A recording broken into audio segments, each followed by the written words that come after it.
Seventh students, good morning all of you. Today we will start the chapter in this what you call civics, political science. This lesson, first lesson name is about democracy. Means in this chapter, इस chapter में अपन क्या पढ़ेंगे? What do we mean by the democracy? Democracy किसे कहते हैं? And how many countries are there in the world who adopt the method of democracy? दुनिया में कितने देश ऐसे हैं जहां पे डेमोक्रेसी है, and for what reason? इसका कारण क्या है? That we will read in this chapter. Students, the democracy की definition समझना जरूरी होता है. Any topic we take, first we have to see the definition of that. उसकी डेफिनेशन का अपन को पता होना चाहिए.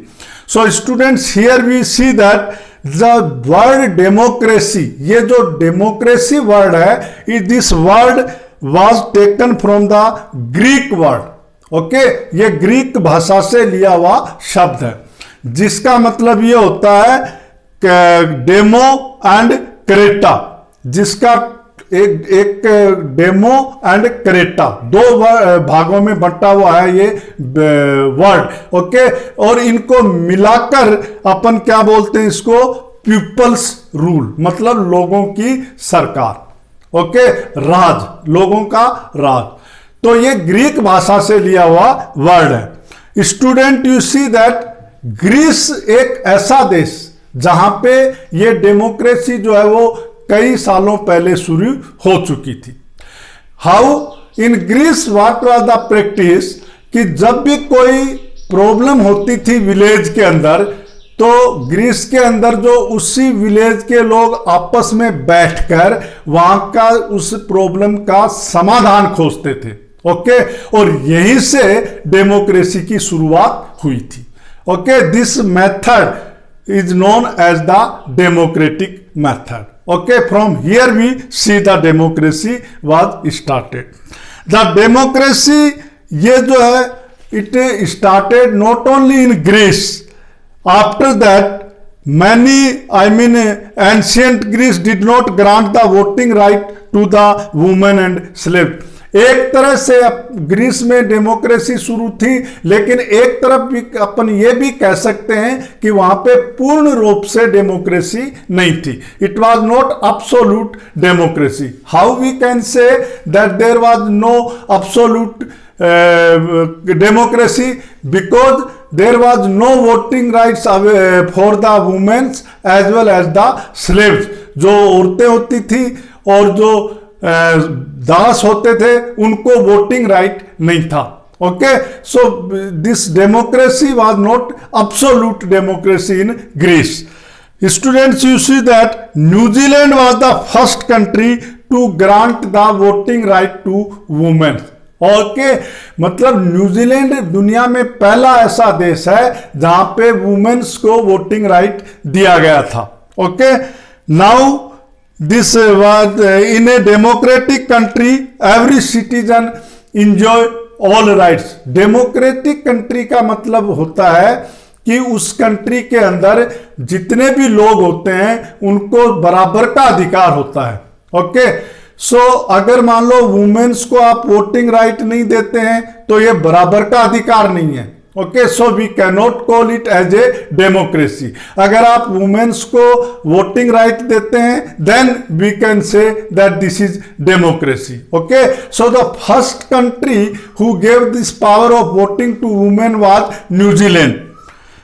इन a democracy the supreme power belongs to the people. Democracy के अंदर जो मुख्य पावर जो होता है, that in the hands of people of that country, मतलब ये लोगों के हाथ में होता है. हाउ ए डेमोक्रेटिक कंट्री जो के अंदर जो गवर्नमेंट होती है वो कैसे काम कर सकती है? जैसा लोग उसको सुझाव देते हैं. According to will of the people the government works in a democratic country. लोगों के इच्छा के अनुसार किसी देश में राज चलाया जाता है, उसे अपन डेमोक्रेटिक कंट्री कहते हैं. Type of the government. अब देखो, किसी भी देश को चलाना है तो गवर्नमेंट जरूरी है। Okay, without government, without any institution we can not run a country. अगर अपन अपने घर का एग्जाम्पल लें तो भी उसमें अपन कुछ नियम बनाते हैं घर कैसे चलाना है। अगर आप अपनी स्कूल का एग्जाम्पल लें तो how to run the administration, school का संचालन कैसे किया जाए, ये कोई एक मतलब ये कोई तरीका होता है इनके लिए। ओके, तो उसी को अपन डेमोक्रेसी कहते हैं। There are many government in the world. Students, you see that दुनिया में कई प्रकार की सरकारें होती हैं। जैसे we can see that monarch है, डिक्टेटरशिप है, डेमोक्रेसी है, देन कम्युनिस्ट गवर्नमेंट है। चार गवर्नमेंट मैंने आपको बताई जो मैन है। Okay, these are the main government. First is monarch, दूसरा जो मैंने बताया आपको डिक्टेटरशिप, तीसरा जो मैंने बताया आपको democracy, and fourth is what you call this communist government. Okay, so we will read in this chapter about all these governments. हम इस चैप्टर में यही पढ़ेंगे how these government work, what are the features of these government, इनकी विशेषताएं क्या होती हैं, these we will read in this chapter. It is a first we will say the example of monarch. Monarch के बारे में अपन पढ़ेंगे। Students, it is the form of the government in which king and queen rules the country. मतलब monarch वो सरकार है जिसके अंदर राजा या फिर रानी they rule the country. For example Britain you can take. Okay, then the king और जो क्वीन जो रूल करते हैं देश को, उनको अपन मोनार्च कहते हैं। Okay, then the monarch himself functions the law maker, the जज, executive, military commander. There are time when system on consider most beneficial. अब ये देखो, आपको मैं बता दूं, ये जो मोनार्च सरकार जो होती है इसके अंदर जितने भी पावर होते हैं डिसीजन के, वो किसके पास होते हैं, आइदर किंग और द क्वीन। ओके, इनके पास में पावर होते हैं। यहां पे monarch could be the two type constitutional monarchy and absolute monarchy। ये जो मोनार्च सिस्टम है गवर्नमेंट का, ये दो तरीके का हो सकता है। One is constitutional monarch and another is absolute monarch. Okay, पूर्ण रूप से मोनार्च, और एक ऐसा मोनार्च देश जहां पे राजा या रानी मुखिया होते हैं, लेकिन हाउ दे वर्क, वो काम कैसे करते हैं, देश कैसे चलाते हैं, वो दे अकॉर्डिंग टू द कॉन्स्टिट्यूशन। इसका बेस्ट एग्जांपल जो है वो यूनाइटेड किंगडम, स्पेन, डेनमार्क। यहां पे आपको मोनार्च सरकार मिलेगी जिसका अपन कॉन्स्टिट्यूशनल मोनार्ची के नाम से जानते हैं। मतलब ऐसी कंट्री जहां पे रूल तो मोनार्च का है, लेकिन मोनार्च काम कैसे करेगा, according to the principles of constitution, वो कॉन्स्टिट्यूशन के अनुसार देश चलाएगा। मतलब मोनार्च एक सेरेमोनियल होता है, मतलब उसका कोई ज्यादा महत्व नहीं होता है, महत्व किसको दिया जाता है, कॉन्स्टिट्यूशन को। तो ऐसी मोनार्च कंट्री जहां पे राजा या रानी का रूल तो है, लेकिन they work according to the constitution, is called the what you call constitutional monarchy. इसको अपन कॉन्स्टिट्यूशनल मोनार्ची के नाम से जानते हैं। Then we come to know about the absolute monarchy. Absolute monarchy में क्या होता है, हेरिडेटरी सिस्टम होता है। Means if a king die, एक राजा जो उस देश का है उसके पास में पहली बात तो यह कि सारे जितने भी पावर हैं वो उसी के पास होते हैं। ओके, सेकंड पॉइंट, इसके अंदर सिस्टम क्या होता है कि जैसे राजा मर गया या डेथ हो गई तो उसके बाद में उसका सक्सेसर राजा बनेगा, मतलब उसका बेटा राजा बनेगा, या फिर वो राजा बनेगा जिसको वो नॉमिनेट करता है। ओके, तो इस तरीके के जो सिस्टम होता है रूल करने का जिस कंट्री के अंदर राजाओं द्वारा, उसको अपन एब्सोल्यूट मोनार्ची का नाम देते हैं। एब्सोल्यूट मोनार्ची को अपन ये भी कह सकते हैं पूर्णतया मोनार्च कंट्री। ओके, पूर्ण रूप से मोनार्च कंट्री, राजाओं की राज वाली कंट्री। तो यहाँ पे अपन ने देखा democratic government, this monarch government, communist government, और this what you call this monarchs and all we will see dictatorship government. Okay, these we will see. अब अपन ने मोनार्च के बारे में पढ़ा, now we will see about the dictatorship. Dictatorship सरकार जहां पे होती है वो कैसे होती है, that we will see. In a form of government dictator rules over the country. ऐसा देश और जहां पे जो सरकार होती है डिक्टेटरशिप सरकार, वहां पे पावर किसके पास होते हैं, डिक्टेटर के पास होते हैं। Okay, A dictator is a ruler who has complete power. ये जितने भी पावर होते हैं, न्यायिक बनाने का, जैसे रूल बनाने का, जैसे रूल सजा कैसे देना लोगों का, उनका ये जितने भी पावर होते हैं ये किसके हाथ में होते हैं, these all are in the hands of dictator. जो डिक्टेटर होता है उसके पास होते हैं। Okay, complete power. It is non democratic kind of government. ये जो डिक्टेटरशिप गवर्नमेंट होती है वो नॉन डेमोक्रेटिक टाइप गवर्नमेंट होती है। Now you see that the power is concentrated in the hands of single individual. Democracy में तो power बटा हुआ होता है, that we will see afterwards, वो अपन बाद में पढ़ेंगे। लेकिन डिक्टेटरशिप में तो पावर बटा हुआ नहीं होता है, it reside into the single hand. Okay, the such a government does not give any importance to the views aspiration of the people। जहां पे ये डिक्टेटरशिप सरकार होती है वो सरकार लोगों की भावनाओं को नहीं समझती है, मतलब ये वो काम नहीं करती है जो जनता चाहती है। Okay, they do the work according to their dictators will. Dictators के अकॉर्डिंग काम करते हैं। नो अदर पर्सन और party has any role in the affairs of the government. Government जो भी काम करेगी उसके अंदर कोई इंटरफेरेंस नहीं होगा, लाइक ओपोजिशन पार्टीज है या मीडिया है या और कोई चीज है, इनका कोई इंटरफेयर नहीं होगा। There will be no interfere of the any people in the functioning of the government. Now you see that during 20th century dictators, ये जो डिक्टेटर सरकारें थी ये 20वीं सदी के अंदर बहुत पॉपुलर हुई थी। Okay, you can see that, नाम आपने सुना होगा, फर्स्ट वर्ल्ड वॉर के बाद में दुनिया में मतलब बहुत से देश ऐसे बन गए थे जहां पे डिक्टेटरशिप पॉपुलर हो गई थी। फॉर एग्जांपल अडोल्फ हिटलर का नाम आपने सुना होगा। हिटलर जो है वो जर्मनी का डिक्टेटर था। Like that only Soviet union जो रशिया था पहले, उसका भी मतलब it was also ruled by the dictator, उसका नाम स्टालिन था। तो ये जो डिक्टेटरशिप है, जो इसका चलन, इस प्रकार की जो डिक्टेटरशिप प्रकार की जो गवर्नमेंट है, इसका चलन कब हुआ था, फर्स्ट वर्ल्ड वॉर के बाद में दुनिया में हो गया था। देन मिलिट्री डिक्टेटरशिप, ये तो है ordinary people become the ruler and become the dictator of the country. Okay, now we will see military dictator. In this military dictator it is also the non-democratic government as we know, because whichever dictatorship government is there, it is non-democratic only.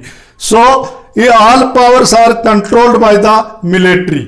जितने भी powers होते हैं, जैसे law बनाने का, लोगों को punishment देने का, लॉज को कैसे लागू करना है, ये सारे के सारे जो रूल्स हो, इनके लिए जो जितने भी पावर होते हैं, these are in the hands of military. ये मिलिट्री के पास में होते हैं। ओके, तो अपन ने पढ़ा monarch, then we gone about the dictatorship. Now we will see about democracy.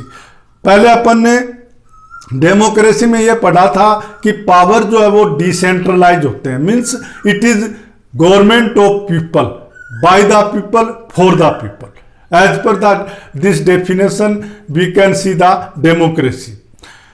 Democracy के अंदर क्या होता है कि लोग जो होते हैं वो डायरेक्ट और इनडायरेक्ट में अपनी सरकार चुनते हैं। एंड डायरेक्ट और इनडायरेक्ट में वो as a, in other words we can say they what you call, वो रूल करते हैं, मतलब it is rule of the peoples only, वो चूज करते हैं सबको, तो rule of the people only. Now you see that this if the government is elected and run by directly by the people for the called the direct democracy, मतलब जहां पे लोगों के द्वारा डायरेक्टली रिप्रेजेंटेटिव चुने जाते हैं, ऐसी सरकार को अपन डायरेक्ट डेमोक्रेसी के नाम से जानते हैं. ओके, और जहां पे इन रिप्रेजेंटेटिव एक फिक्स्ड पीरियड के लिए चुने जाते हैं और नेक्स्ट पीरियड में उनको हटाया भी जा सकता है, या मीन्स फिक्स्ड पीरियड के लिए चुना जाता है. जैसे इंडिया में 5 साल के लिए आप अपना एक रिप्रेजेंटेटिव चुनते हो और वो लोग सरकार बनाते हैं और वो लोग देश को चलाते हैं फिर, तो उसके हिसाब से अगर उनको अपन इनडायरेक्ट डेमोक्रेसी के नाम से जानते हैं, उनको अपन इनडायरेक्ट डेमोक्रेसी कहते हैं. तो India is a indirect democratic country. Now you see that a democratic government can be many types. There can be parliamentary form of the government or there is a presidential form of the government. Parliamentary form of government और presidential form of government में क्या अंतर है, that we will see. The parliamentary form of government के अंदर parliament जो होता है वो सुप्रीम होता है. Okay, whatever rules and for the welfare of the people are made, these are made by the or in the parliament, and parliament have all the powers. Okay, no single person have the all the power, but we can say in presidential form of the government जो होती है उसके अंदर जो इस तरीके की जो डेमोक्रेटिक गवर्नमेंट है, इसमें पावर जो है this reside in the hands of the president. Okay, means decisions are taken by the president, but इसका मतलब ये नहीं है कि they have not to discuss with others when they take the decision. जब वो डिसीजन लेता है तो दूसरे जो इलेक्टेड लोग हैं, लोगों के द्वारा उनकी वो राय लेता है. Okay, without their consent they can not make rules and regulation. Otherwise तो ये डेमोक्रेसी नहीं होगी, फिर तो वो डिक्टेटरशिप हो जाएगी या फिर मोनार्च हो जाएगी. So in democracy there are 2 type of the government, parliamentary form of the government as well as the presidential form of the government. The financial control is also the hand of the center rather than strong. जाओ एक देखो, इसके 2 तरीके से अपन इसको divide कर सकते हैं. एक तो federal form of the government और एक हो जाती है what you call unitary form of the government. पहले अपन देखेंगे कि unitary form of the government किसको कहते हैं डेमोक्रेसी में. डेमोक्रेसी में unitary form of the government उसको कहते हैं जहां पे पावर जो है वो सेंट्रल गवर्नमेंट के पास ज्यादा होते हैं. जो मनी रिलेटेड मैटर्स जितने भी हैं, फाइनेंशियल मैटर्स जितने भी हैं, these are in the hands of the what you call central government. Okay, और जहां के जिन देशों में मतलब पावर्स को बांट दिया जाता है, जैसे राज्य बना लिए जाते हैं, प्रोविंसेस बना लिए जाते हैं, कुछ पावर सेंटर के पास होते हैं, कुछ पावर स्टेट के पास होते हैं, तो इस तरीके से जो पावर का डिवीजन कर लेते हैं उस प्रकार की गवर्नमेंट को अपन federal system of the government कहेंगे. ओके, तो डेमोक्रेसी के अंदर अपन ने क्या पढ़ा, डेमोक्रेसी 2 तरीके से अपन देख सकते हैं, direct and indirect. Okay, India has which democracy, indirect democracy. Then we can see the parliamentary form of government और the what you call unitary form of the government. फिर अपन ये दिस देखते हैं अपन government which is made by the people, like unitary mean central government के पास ज्यादा पावर होते हैं और एक होता है federal system of the government. तो यहां तक today we will see that USA के अंदर कौन सा है सेंटर के, for example countries if we take, तो unitary form of government we find in USA. Okay, because there center has more power than other states and all, whereas in India the power is divided along with the central government and federal system like state government in a proper way. This is known as the federal system of the government. So students, today I would like to explain you up to here. Thank you.